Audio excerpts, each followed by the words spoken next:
Well, Josh, congratulations. Must be a big thrill for you. Great year last year. What does it mean to you?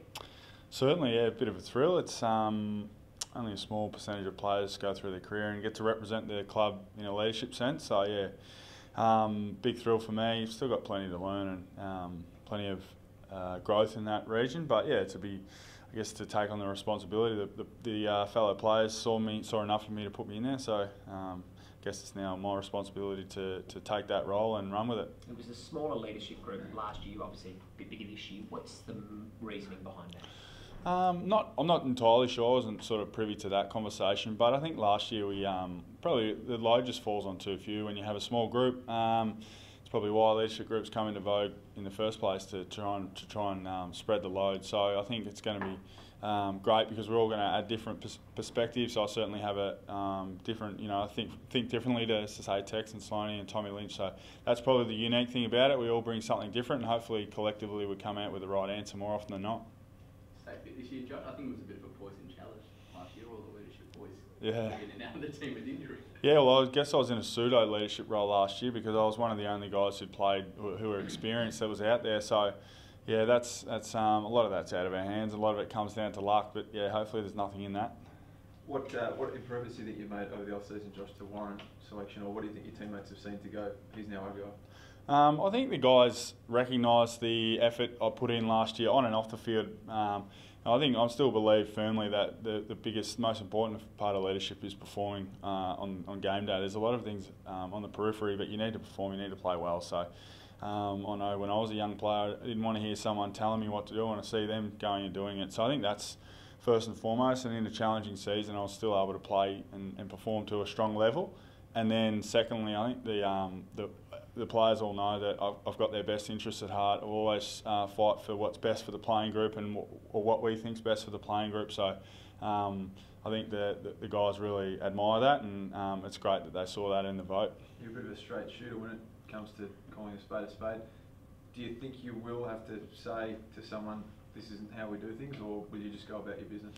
I'd like to go about my business because I think that's why I got voted in the first place. If I go and change too many things, I think that's where you can perhaps fall into traps of becoming a burden and you try and change too much about yourself. So I'll just continue trying to be who I am. Sometimes my view will be heard, sometimes it won't be. So I guess that's part and parcel of being in a group.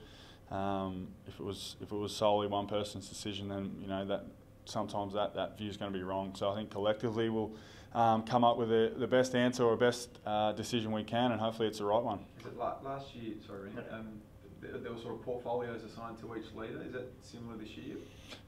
Yeah, I guess we haven't worked through that. It's the first port of call. Second port of call was to get the leadership group in place, and then I guess we'll look at that. So yeah, we went down a bit of a different path with portfolios and giving guys an opportunity to focus on specific areas of the club they enjoy, and that ranged from communicating to our fans and what training looked like, how the coaches engage with players. So there were many different things last year, and then I guess other clubs, and we've been down that path, have had sort of a secondary leadership group as well, which I've been a part of and really enjoyed.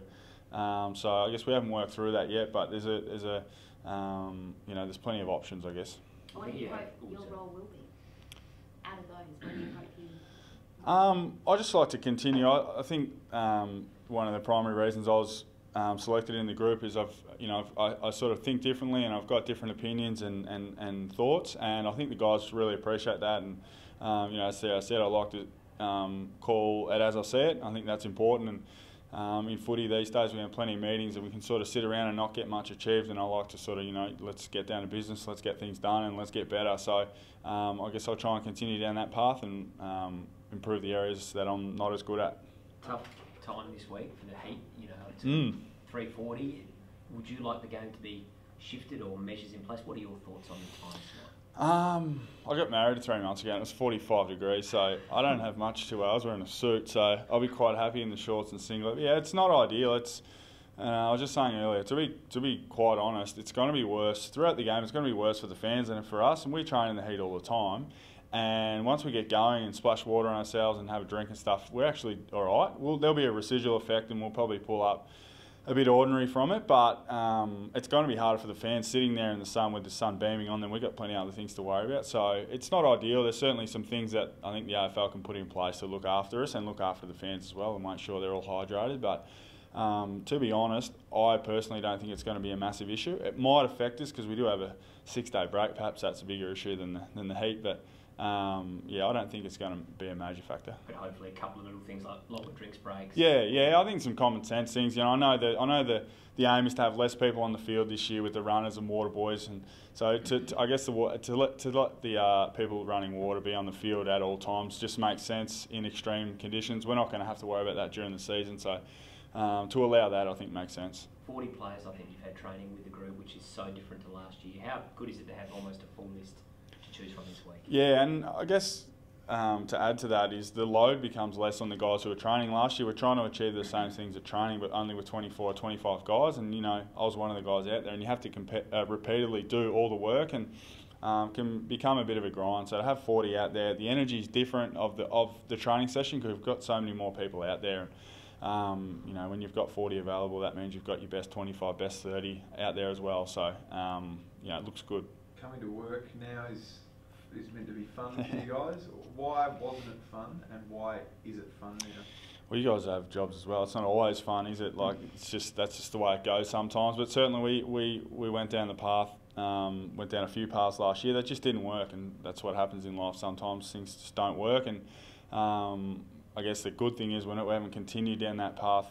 This year we've identified it, got rid of it, and moved along. So I guess automatically you couple that with again the healthy list and the vibrancy of the group, because I think everyone, a lot of people, do acknowledge that you line the teams up on paper, and our squad's super talented and can go with anyone. Now you don't play the games on paper, we understand that, but I think that we take a lot of benefit and enthusiasm from the fact that we know we've got plenty of firepower, plenty of talent. We've got the ability to play really good football. Is there a difference in feel?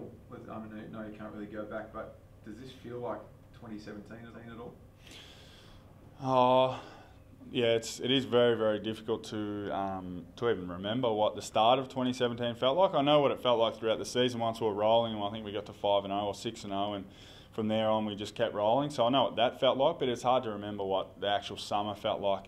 But all I will say is we've given ourselves the best opportunity to succeed and to do well. So to have the guys all fit and healthy, to have great coaching in place, and to have some now leadership group in place as well, gives us a chance to go out there and win games. You're a very good one-on-one player. These new rules, 6x6x6. I've really loved what I've seen. I watched the game in person. It was probably the first time I've seen it in person. The under-23 game in the weekend, and the amount of ball that got into one-on-ones from centre bounces, and even from secondary players of centre bounce, and it would spill out and then be a secondary contest into 3-on-3 or 4-on-4. I think that's going to really benefit the game. I was a sceptic at the start. I thought it was a bit of a stopgap measure. I thought at the start it should have been either all stoppages or no stoppages, but I think it's really looks good. And yeah, you're right. You know, the guys who can win one-on-ones inside 50 are going to be worth their weight in gold, and conversely, the guys who can, like Daniel Talia and Rance, who can stop forwards from winning one-on-ones and rebound the ball, are going to be worth their weight as well. So I think it's going to be add that little bit of old school footy to I guess a modern game. How big did your year be this year, Josh? I mean, you were leading goalkeeper last year. Yeah. Struggling, and now everyone's back, everyone's fit. I mean, what's the ceiling for you? That's why I took so much heart out of last year, is because I thought if we can get back to a healthy list and playing good footy, I think, and I can sort of keep my performance to the same standard, but in a high performing team, naturally things are going to go better. You know, there'll be some easier goals, there'll be more opportunities, and we'll get more inside 50s, and naturally you benefit from that. So that's why I was looking forward so much to this season, because hopefully we've got a high performing team, and if I can perform to a similar level, improve 1%, 2% on last year, then things should work out really well. How do you think the co-captains are going so far? Yeah, good. I mean, they both bring something so different, and it works. It's always, secretly had a feeling that I think they'd be great as co-captains for a long time.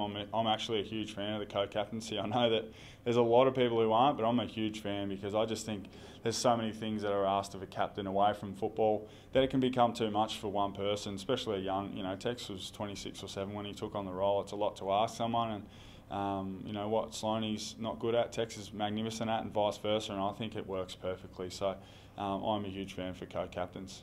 Are you going to play on the weekend? I believe so. We haven't quite got to that. So we got the day off today. So the guys have dragged me in on the day off. But we'll go through that tomorrow. But I think when I had a quick chat to Don yesterday, he's quite keen.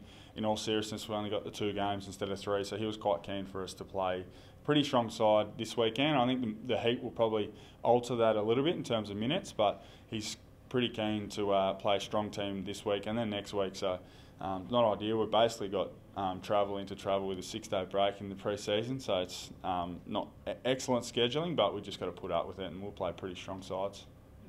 Can I quickly ask you about the Crows AFLW team? Mm-hmm. They're going really well. Are you keeping an eye on what they're doing? Yes, I have. I watched, Hannah and I have watched a fair bit at the moment. We've got little Lottie, 6 months old, so we've got to keep an eye on the skill level and see where she's got to get to in about 18 years. But yeah, I spoke to Brad Newton, who looks after us in the weights, and he looks after the girls' conditioning program, and spoke to him how important it was when they were 1-1 to get to 2-1, and now they're 3-1. So it looks like they're back to their very best of the first season, and another win this week would almost secure a final spot.